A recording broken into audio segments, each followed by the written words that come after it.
Hello বন্ধুরা, তোমরা কেমন আছো? আশা করি তোমরা খুব ভালো আছো। আমি সায়ন বিশ্বাস তোমাদের জন্য নিয়ে এসেছি একটা নতুন ভিডিও তোমাদের চ্যানেল সিম্পল নলেজে। আজকে আমি আরআরবি গ্রুপ ডি 2025-এর যে আনসার কি দিয়েছে তার মধ্যে আমি আমার আনসার কি চেক করেছিলাম। তো সেখানে আমি কত নম্বর পেয়েছি এবং কয়টা কি ঠিক হয়েছে, কয়টা কি ভুল হয়েছে, কোন শিফট কত নর্মালাইজেশন হবে সেই ব্যাপারে কথা বলবো। আর তার সাথে লাস্টে আমি ওভারঅল একটা কাট অফের কথা বলবো। আর যারা চ্যানেলে নতুন আছো চ্যানেলটিকে সাবস্ক্রাইব করে রেখো ও পাশে থাকা বেল আইকনটিকে প্রেস করে দিও যাতে সবার আগে ভিডিওর আপডেট তোমাদের কাছে চলে আসে। আর কার কোন জোনের কাটা ভিডিও দরকার সেই জোনের নামটা কমেন্ট বক্সে কমেন্ট করে দিও। আর কার কত নম্বর হয়েছে সেটা কমেন্ট বক্সে এসে বলো, ক্যাটাগরি কি আর কোন জোন থেকে অ্যাপ্লাই করেছো। এবার আমি আসি আমার প্রসঙ্গে যে আমি কত নাম্বার পেয়েছি, কটা কোশ্চেন ঠিক হয়েছে, কটা ভুল হয়েছে, আমি কটা অ্যাটেম্প করেছিলাম এই বৃত্তান্ত বিষয়ে। আর কোন শিফট, তো সবার আগে আমি বলি আমার শিফট হচ্ছে গিয়ে 11ই ডিসেম্বর 2025-এ ফার্স্ট শিফট।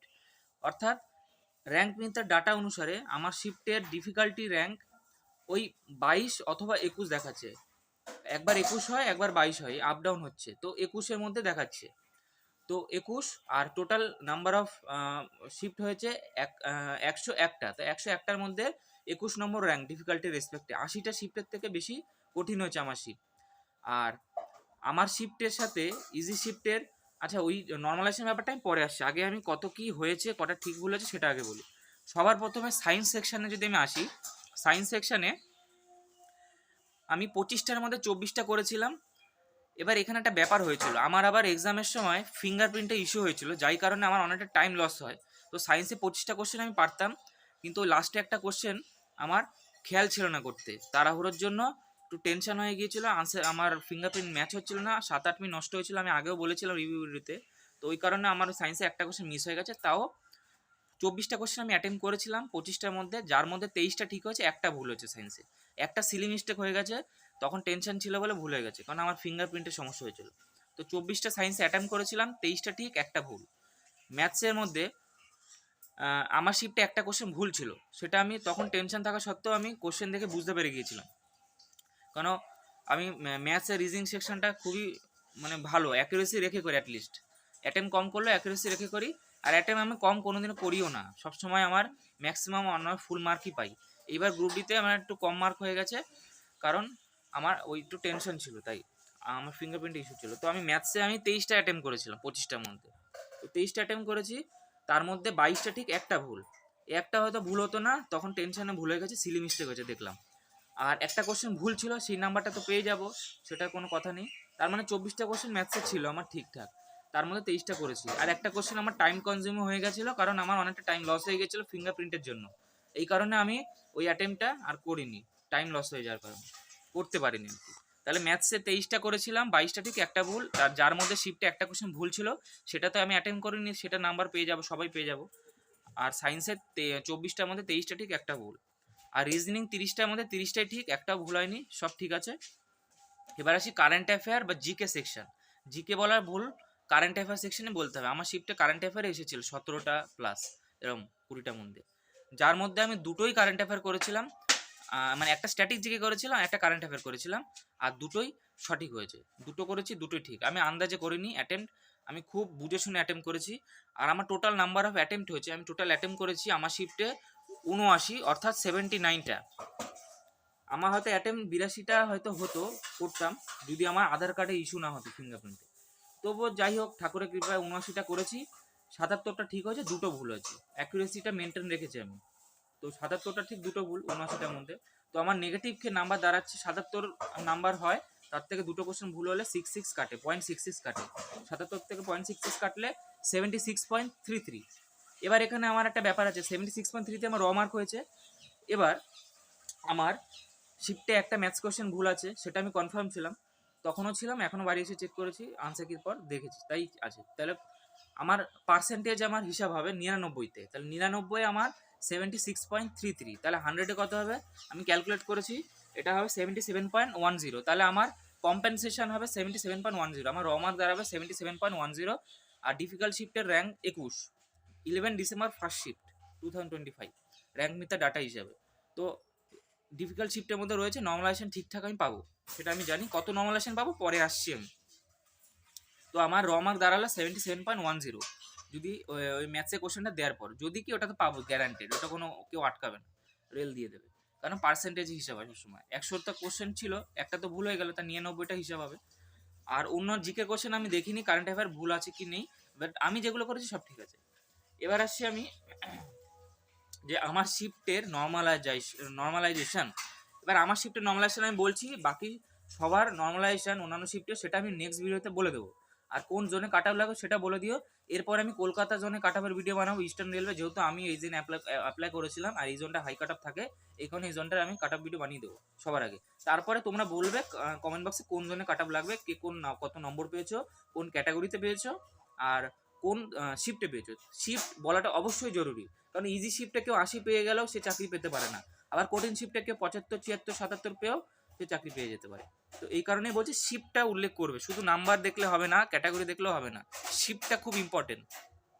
কেন সবচেয়ে কঠিন শিফট আর সবচেয়ে ইজি শিফটের মধ্যে ডিফারেন্স প্রায় 13, 14 এরকম প্রায় দাঁড়াচ্ছে, এখন হয়তো 15 হতে পারে, 13, 14, 15 মধ্যে আছে। তো নর্মালাইজেশন এরকম পাবে ম্যাক্সিমাম। এবার আমি আসছি আমার শিফটের নর্মালাইজেশন কত। র্যাঙ্ক মিত্রার ডাটা হিসেবে আমার শিফট, মানে আমার যে শিফট আছে আর সবচেয়ে ইজি যে শিফটটা আছে, সেই ইজি শিফট আর আমার শিফটের মধ্যে আমার ইজি শিফট আমার শিফটের থেকে 7.5 বা 8-এর মতো নাম্বার ডিফারেন্স আছে, ফ্লাকচুয়েট করে, আপ ডাউন হয়। ওই 7 থেকে 8-এর মধ্যে নাম্বারের ডিফারেন্স আছে, 7.5 থেকে 7.6 ছিল লাস্ট দেখেছিলাম, 7.6 থেকে 8-এর মধ্যে। তো এই নাম্বারটা আমার শিফটে অ্যাভারেজে কম আসছে, মানে এই নাম্বারটা আমি কম্পেনসেট পাবো, অর্থাৎ নর্মালাইজেশনে যোগ হবে। এবার এটা আমি একটা সিম্পল ওয়েতে বললাম। অ্যাকচুয়াল নর্মালাইজেশনে অনেকগুলো ফ্যাক্টর হয়, মিন কাজ করে, ডেভিয়েশন কাজ করে, পার্সেন্টাইল কাজ করে। যেমন আমার শিফটে পার্সেন্টাইল, আমার যা র্যাঙ্ক প্রিন্টার স্কোর দেখাচ্ছে 99+ পার্সেন্টাইল হচ্ছে, আর র্যাঙ্ক প্রিন্টারে যা পার্সেন্টাইল হবে অ্যাকচুয়াল এক্সামে পার্সেন্টাইল আরও বেড়ে যাবে, তাহলে 99.99 ধরা যায় আমার পার্সেন্টাইল, নিয়ারলি 100 পার্সেন্টাইল প্রায়। তাহলে আমার নর্মালাইজেশন পুরো 100%ই পাবো, প্রায় 7 থেকে 8 মিনিমাম নর্মালাইজেশন। তো 8 তো ধরে নেওয়াই যায়, তো 8 মতো নর্মালাইজেশন যদি ধরা হয়, তাহলে আমি 77.10 এর সাথে যদি 8 যোগ করি 85.10 আমার নর্মালাইজ মার্ক দাঁড়াবে 100-তে। তো কলকাতাতে 85.10 মার্কস মানে খুব ভালো নম্বর, আর এই নম্বরে আরামসে চাকরি হয়ে যায়। শুধু ফিজিক্যালের জন্য প্রিপারেশন নিয়ে ভাবতে হবে। তো যাদের 11 ডিসেম্বর ফার্স্ট শিফটে এক্সাম আছে, তো তাদের নর্মালাইজেশন এই 7 থেকে 8-এর মধ্যে দাঁড়াবে মিনিমাম, ম্যাক্সিমাম আরও বাড়তেও পারে, 7, 8, 9ও হয়ে যায়, অনেক সময় 10ও হয়ে যেতে পারে, তো মিনিমাম 7 থেকে 8 দাঁড়াবে। তো এই হচ্ছে আমার শিফটের ব্যাপার, আমার নাম্বারের ব্যাপার। আমি আমার রিভিল করে দিলাম নাম্বার, আর আমার নাম্বারের আমি যে মার্কশিটটা পেয়েছি, মার্কশিট তো নয় অ্যাকচুয়ালি, যে স্ক্রিনশট নিয়েছি নাম্বারের, সেটা আমি শর্টসে দিয়ে দেবো, সেখান থেকে তোমরা দেখে নিতে পারবে। আর আমি তো মুখে বলছি, এবার একটা প্রুফও তো দেখাতে হবে যে আমি পেয়েছি এই নম্বরটা, তো সেই কারণে আমি এটা শর্টসে দিয়ে দেবো, তো তোমরা শর্টস থেকে দেখে নেবে আমার গ্রুপ ডির আনসার কিটা। এবার আমি আসছি ওভারঅল অল ইন্ডিয়ার কাট আপ। এখন আমি সব জোনের কাট আপতে একবারে বললে ভিডিওটা বড় হয়ে যাবে, তো আমি এক একটা পার্ট পার্ট করে জোন হিসেবে ভিডিও বানাবো, নেক্সট ভিডিওতে কলকাতা জোনে বানাবো, তারপরে অন্যান্য কাট আপ বানাবো। তো সবাই একটু কমেন্ট বক্সে বলো কোন কোন জোনে কাট আপ লাগবে, কী ডাউট আছে। যারা নতুন স্টুডেন্ট আছো তারা আমার সাথে জয়েন্ট থেকো, ফলো থেকো, আমি তোমাদের গাইড করে দেবো, তোমাদের চিন্তা করতে হবে না। সায়েন্সে আমি 24টা করেছি, 23টা ঠিক, একটা ভুল সিলি মিস্টেক হয়েছে, তাও আমি যা দেখলাম। আর একটা কোশ্চেন পারতাম, টাইম টেকিং, ওই টাইম আমি ভুলে গিয়েছিলাম, কারণ আমার আনসার কি ওই ফিঙ্গারপ্রিন্টের ইস্যু ছিল তাই জন্য। তো আমি সায়েন্স ব্যাকগ্রাউন্ডের স্টুডেন্ট, তো আমাকে ভরসা করো, আমি যা বলো কমন পেয়ে যাবে। আমি যা রিভিউ ভিডিও দিয়েছিলাম না গ্রুপ ডিতে, আমাকে অনেকে কমেন্ট করে বলছে দাদা আমি কিছুই জানতাম না, তোমার ভিডিও দেখে আমি কতগুলো কমেন্ট পেয়েছি। আমার কমেন্ট ভরে রয়েছে টেলিগ্রামে। আমি অত ফেমাস মানে ক্রেডিট নিতে চাই না, যাই কারণে আমি ইউটিউবে এভাবে দেখাই না স্ক্রিনশট অন্যান্য চ্যানেলদের মতো। যাই হোক, মোট কথা আমাকে ফলো রেখো, তোমাদের কোনো অসুবিধা হবে না। আর যারা চ্যানেলে নতুন আছে চ্যানেলটিকে সাবস্ক্রাইব করে রেখো, আর অবশ্যই ভিডিওটিকে লাইক আর কমেন্ট করে দিও, শেয়ার করে দিও, আর একটু হাইপ করে দিও ভিডিওটিকে অবশ্যই। আর কোনো ডাউট থাকলে কমেন্ট করে জানাও। আর যারা টেলিগ্রাম চ্যানেলে যুক্ত হওনি, আমার ডেসক্রিপশন বক্সে ভিডিও লিঙ্ক দেওয়া রয়েছে ভিডিওতে, টেলিগ্রাম চ্যানেলে, সেখান থেকে জয়েন হয়ে যাও। আর যারা আনসার কি দেখতে পারোনি তারা আমার টেলিগ্রাম চ্যানেলে যাও, সেখানে গিয়ে আনসার কি চেক করো। আর যারা নিজেদের র্যাঙ্ক দেখতে চাও একটা মোটামুটি আন্দাজে, সেটা র্যাঙ্ক মিত্রা বলে একটা ওয়েবসাইট হয়, আমার চ্যানেলেও লিঙ্ক দেওয়া আছে, আর নাহলে গুগল ক্রোমে গিয়ে সার্চ করতে পারো র্যাঙ্ক মিত্রা, সেখানে গিয়ে আরআরবি গ্রুপ ডি আনসার কি 2025 বলে একটা অপশন পাবে, সেখানে গিয়ে তোমার যে আনসার কির লিঙ্ক সেটা তোমার কপি করে পেস্ট করে দাও, আর তোমার ডাটাগুলো দিয়ে দাও ক্যাটাগরি, তোমরা মোটামুটি একটা আনুমানিক র্যাঙ্ক পেয়ে যাবে। র মার্ক ক্যালকুলেট সবই বলে দেবে। আর আমি তো নর্মালাইজেশন মার্ক বলেই দেবো। আর এবার যে আমি একটা ওভারঅল কাট আপ বলবো, সেই যে ডাটাটা আমি র্যাঙ্ক পিন্ত্রা থেকে নিয়েছি, তো এই ক্রেডিটটা আমি র্যাঙ্ক পিন্ত্রাকে দেবো। আমি সবসময় কারো ডাটা ইউজ করলে আমি বলে দিই, তো র্যাঙ্ক পিন্ত্রার ডাটা আমি ইউজ করছি। এই ডাটাটা আমি কোত্থেকে জেনেছি? র্যাঙ্ক পিন্ত্রা থেকে। তো র্যাঙ্ক পিন্ত্রা একটা খুব বিশ্বস্ত সংস্থা, কারণ আগেও যতগুলো ওরা ওই ডাটা আপলোড করেছিল ওয়েবসাইটে সব অ্যাকুরেটই থাকে ওদের। তো আপাতত আজকে সকাল অবধি আমি যখন ভিডিও করছি 3,41,000 প্লাস লোক আপলোড করে দিয়েছে স্টুডেন্ট ডাটা। তো মোটামুটি 5-6 লাখ হয়ে যাবে। তো এটা ঠিকঠাক কাট আপ আমরা আন্দাজ করে নিতে পারবো। তো এবার আসছি আমি ওভারঅল অল ইন্ডিয়ার কাট আপ, সব জোনকে যদি গড়ে ধরি। এবার একটা কথা বলছি, এই যে কাট আপটা আমি বলবো না, সেই কাট আপটার থেকে অন্যান্য জোনে কমও যাবে, এই কাট আপটার থেকে অন্যান্য জোনে বেশিও যাবে। কোনো জোনে কম, কোনো জোনে বেশি, কারণ আমি একটা অ্যাভারেজ বা গড়ের কাট আপ বলছি। এবার আমি যদি আসি অ্যাভাব 70, আমি বেশি নিচে নামবো না। 70-এর উপরে কতজন নাম্বার মানে কতগুলো স্টুডেন্ট র মার্ক পেয়েছে? 70-এর উপরে 40,538 জন স্টুডেন্ট র মার্ক পেয়েছে। তো এটা কনফার্ম হও, অল ইন্ডিয়া সিট আছে 32,000, অল ইন্ডিয়া সিট আছে 32,438, তাহলে 32,438, আর র মার্ক 40,538 পেয়েছে 70-এর উপরে। তাহলে অ্যাভারেজ কাট আপ 70-এর নিচে কখনো নামতে পারে না। তো যারা বলছে 50-এ কাট আপ যাবে, ভুলভাল বলছে।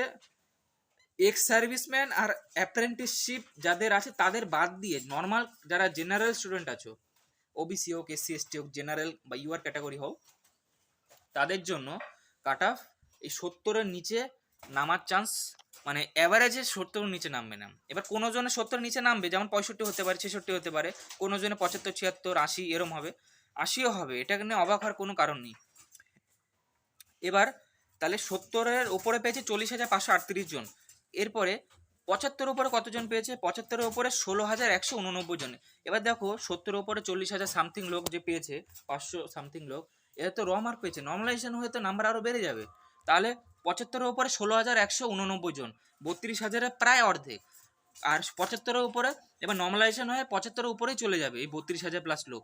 তার মানে আমি মোটামুটি একটা অনুমান করতে পারছি যে অল ইন্ডিয়ায় অ্যাভারেজ কাট অফ 75-এর মধ্যে থাকবে জেনারেল ক্যান্ডিডেট জন্য। General mean UR, OBC, SC, ST. আর বাকি রিজার্ভ ক্যান্ডিডেট যারা আছে, মানে রিজার্ভ মিন যা হরাইজেন্টাল রিজার্ভ, মানে পিডাব্লিউডি, তারপর হচ্ছে অ্যাপ্রেন্টিসশিপ, এক্স সার্ভিসম্যান, এদের জন্য, এদের কথা বলছি না, এদের কাট অফ কম যাবে। বাট জেনারেল ক্যান্ডিডেট যারা আছো তাদের জন্য 75 অ্যাভারেজ কাট অফ যাবে অল ইন্ডিয়া বেসিসে, সব জনকে ধরলে। কোনো জনে কমও যেতে পারে, কোনো জনে বেশি যেতে পারে, বাট আমি অ্যাভারেজ ধরছি বা গড়। তাহলে কোনো জনে 70-ও যাবে, কোনো জনে 80-ও যাবে। তো 75 হচ্ছে গিয়ে, এই হচ্ছে বললাম ডাটা। এবার 80-র উপরে কয়জন পেয়েছে সেগুলো একটু বলে দিই। 3,961 জন 80-র উপরে পেয়েছে আজকে অবধি যা ডাটা আছে। তারপর 85-র উপরে 433 জন পেয়েছে, 90-এর উপরে 28 জন পেয়েছে, 95-এর উপরে 4 জন পেয়েছে। তো যারা 95-এর উপরে, 90-এর উপরে, 85-এর উপরে পেয়েছে না, তাদের নর্মালাইজেশন নাম্বার হবেই না, কারণ তাদের খুব বেশি চান্স ইজি শিফট, কারণ এখানে ইজি আর কঠিন শিফট মিক্স হয়ে রয়েছে। তাহলে ইজি শিফটের লোকেরা নাম্বার কম পাবে, যত উপরের দিকে উঠবে নর্মালাইজেশন কম হবে, যত নিচে নামে নর্মালাইজেশন বেশি হবে, কারণ নিচের দিকে তাদেরই নাম্বার হবে যাদের কঠিন শিফট। তার মানে 85-র উপরে যারা আছো তাদের নর্মালাইজেশন খুবই কম হবে, খুব কয়েকটা দুটো ছেলে বেশি হবে, বাকি হবে না। কারণ 85-র উপর নাম্বার তারাই তুলতে পারবে যাদের ইজি শিফট হয়েছে বা মডারেট শিফট হয়েছে। 2-1 বাদ দিয়ে যারা একটু পড়াশোনা করেছে হয়তো কয়েকশো স্টুডেন্ট হবে, বাকি বেশিরভাগই 85-এর উপর নর্মালাইজেশন হবে না। মেনলি 70 থেকে 80-র মধ্যে যারা আছে তাদের ঠিকঠাক নর্মালাইজেশন হবে, কারণ তাদের শিফটগুলো কঠিনের মধ্যে আসবে, 60-এর মধ্যেও আসবে। বাট যারা একটু ভালো স্টুডেন্ট তাদের কথা বলছি, ঠিকঠাক নাম্বার তুলে ফেলেছে। কঠিন শিফটের মধ্যে অনেকে ঠিকঠাক নাম্বার তুলে ফেলে, যেমন আমার শিফটটা কঠিন ছিল, আমার নাম্বারটা আমার ঠিকঠাক উঠে গেছে। 76.33 র মার্ক আমার হয়, আর ম্যাথসের ওই নাম্বারটা কম্পেনসেট দিলে অ্যাড হয়ে যাবে, যেহেতু ভুল আছে 77.1 হয়ে যাবে। তো এই হচ্ছে বৃত্তান্ত। এবার আমি ওভারঅল ইউআর কাট আপ 75 ধরতে পারি অ্যাভারেজ সব জন মিলিয়ে, ওবিসি 73 ধরতে পারি, এসসি আমি 72 ধরতে পারি, আর এসটি 70 ধরতে পারি। এটা নিয়ে কিন্তু অবাক হবেন, এটা কিন্তু অ্যাভারেজ বললাম, অন্যান্য জনে কমও যাবে এর থেকে, আবার কোন কিছু কিছু জনে বেশিও যাবে। এটা মিডিলের পজিশনে, না কম না বেশি, তাতে মাঝখানে অ্যাভারেজ বলেছি। এরপরে যে ভিডিওগুলো আনবো সেগুলো অ্যাকুরেট কাট আপ বলবো, জোন ওয়াইজ বলবো, জোন ওয়াইজ কাট আপ বলতে হবে, কারণ অ্যাভারেজ কাট আপ বললে কি হয়, কোনো জনে ভ্যারিয়েশন দেখাবে 10-12, কোনো জনে 10 বেশি কাট আপ যাবে, কোনো জনে 10 কম যাবে। তাই কারণে আমি এটা অ্যাভারেজ হিসেবে একটা বললাম, ভিডিওটা লম্বা হয়ে যাবে বলে তো আশা করি ভিডিওটি খুব ইনফরমেটিভ ছিল। যারা চ্যানেলে নতুন আছে চ্যানেলটিকে সাবস্ক্রাইব করে রেখো, পাশে থাকা বেল আইকনটিকে প্রেস করে দিও। কীভাবে নর্মালাইজেশন প্রসেস হয় সেটা তো আমি বলবোই কাট অফ ভিডিওতে, প্রত্যেক জোন ওয়াইজ বলবো। আর নেক্সট ভিডিও আমি কলকাতা জোনের ব্যাপারে আমি বলতে চাই কাট অফ ভিডিও। আর যারা অন্যান্য জোনে কাট অফ চাও অবশ্যই বলো, ডাউট থাকলে কমেন্ট বক্সে জানাও, কত নম্বর পেয়েছো শিফট ওয়াইজ ক্যাটাগরি ওয়াইজ বলো। এবং অন্য নতুন যারা স্টুডেন্ট আছে তারা কি করবে না করবে, কী টাইপের ভিডিও দরকার সেটাও আমাকে কমেন্ট বক্সে জানাও। তো আশা করি ভিডিওটি খুব হেল্পফুল হয়েছে। হেল্পফুল হলে অবশ্যই লাইক করে দিও। তোমাদের সাবস্ক্রাইব ও লাইক আর কমেন্ট আমাকে ভিডিও করার জন্য মনোযোগ বা মনের জোর দেয়। তো অবশ্যই এটা করো, তোমাদের জন্য ভিডিও বানাচ্ছি। তো আজকের জন্য এইটুখানি, দেখা হবে আবার পরের ভিডিওতে। জয় হিন্দ, বন্দে মাতরম।